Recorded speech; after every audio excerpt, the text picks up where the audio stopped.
Well, bime marong, everybody. Good morning.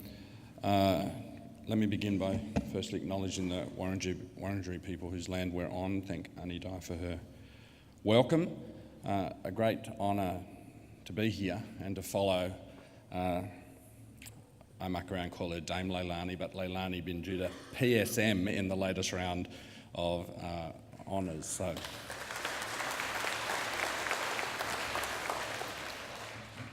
So, reimagining public administration, First People governance and new paradigms. That's our theme for the next 2 days. It's quite a big theme, quite a challenging one, and my objective this morning is to frame that a little bit and to think about a few areas that we might want to exercise our intellects over the next couple of days. My approach in thinking about this is a dual one. First of all, as an Aboriginal man who is an intended beneficiary of public policy and public administration, and secondly, as a public servant who's engaged in those processes.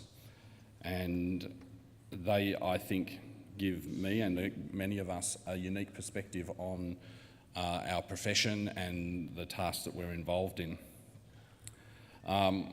It also draws, I draw a little bit on some of my own research around the relationship of Aboriginal culture, particularly to public administration and public policy making, and the Aboriginal cultures as a basis for recalibrating or redesigning our systems. I do that based on a fairly solid commitment to the idea that policy well made and administered is powerful and transformative. And so I have a real interest in that. We work in a really complex environment, of course, here, and you know, a long time in the health sector has given me a particular way of thinking about things. So I want to just quickly, pardon me, set out what I think is our current malaise with symptoms. So all of you health people go, yeah. So we work in an environment, I think, that's characterised by a number of factors. The first and one of the most powerful is an unremitting external definition of us, our situation, our problems, and the solutions to those problems. External definition of that. Other people deciding what is wrong and what needs to be fixed and how to go about doing it. That's matched with what I think of and what I call a data frenzy. It's just, we've just got to get as many numbers about as many things as we possibly can. And I think sometimes at the expense of thinking about how those numbers are interpreted and how they're used and how they're deployed and why we're asking those questions in the first place. I think we operate in a world of really problematic paradigms, and I'll come back to that in a moment. A system that's designed from its roots in whiteness, and not a lot of us public servants talk about that, but that's true. A huge commitment to technocratic managerialism, a reluctance to really engage with history.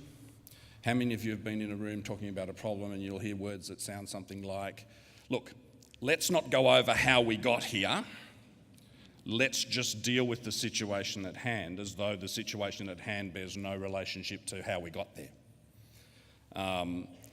And I think a reasonable kind of myopia, conceptually and methodologically. And so that, for me, that characterises the environment that we work in, but it also characterises, for me, the canvas against which we get to reimagine that world of work and the operation of our profession. So I want to suggest a few areas in the time that I've got left this morning for rethinking and reimagining. And there are four in particular that I want to suggest to you. The first is that we need to really be serious about the challenge to reimagine. All of us, in one way or another, are mostly engaged for many, many hours a day in work that is fairly operational and transactional in our nation, in its nature. We don't often have opportunities like this to come aside and to think about what we do the way we do it, because we're busy doing the biz. But the reality is what we think and how we think matters deeply as people involved in the process of public administration. One author, Finlayson, said, "How we conceive of an issue will influence the course of action we advocate." So thinking, reimagining, and dare I say it, dreaming matters, and we should take the opportunity that these 2 days give us to do that. Can I also say, though, that reimagining is not necessarily reinventing. It's not necessarily wholesale discarding of ways of doing business or ways of thinking about things. It is important that we engage with them, but I'll just park that there for the moment.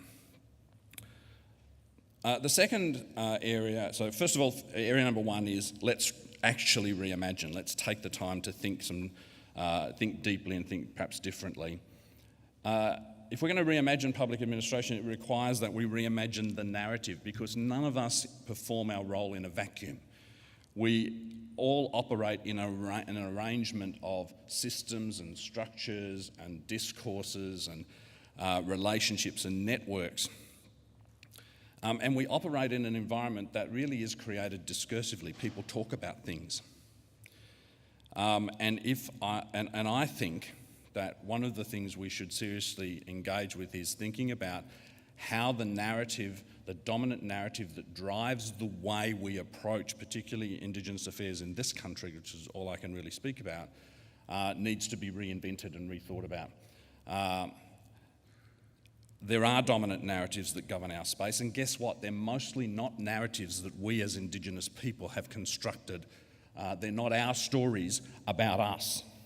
They're someone else's stories about us, and they need to be rethought and thought through. And look, on the question of governance, can I suggest that it's a mistake really to think about governance purely in terms of structures and systems and processes, and to forget the question of narrative.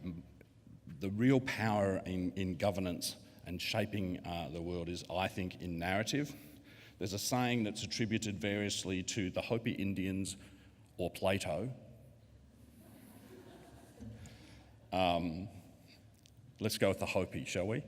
That those who tell stories rule the world.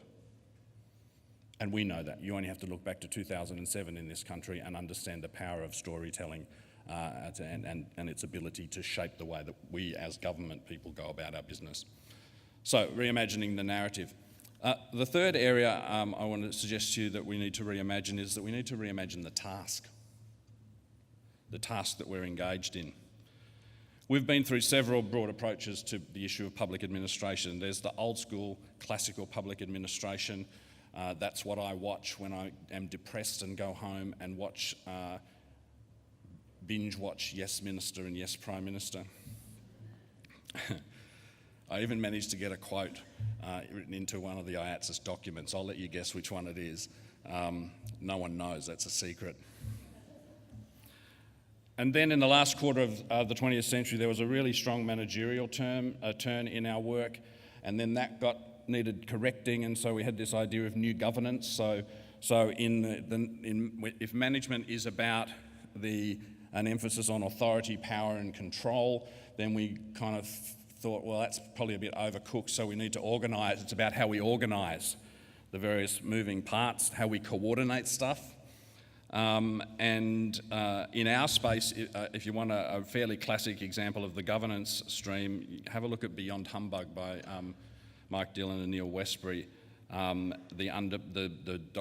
book that really underpinned the Rudd government's approach, and you'll understand how come we end up with all those committees and national partnerships and national agreements and all of those kind of things. But where to next? And I think this figured in the Prime Minister's Close the Gap statement last week, the issue of co-design. So for us today and tomorrow, we need to think about the task and think about what it is we are engaged in. And of course, I had a colleague ask me yesterday, was I going to be provocative? I said no, but I lied. Well, it turns out that I lied.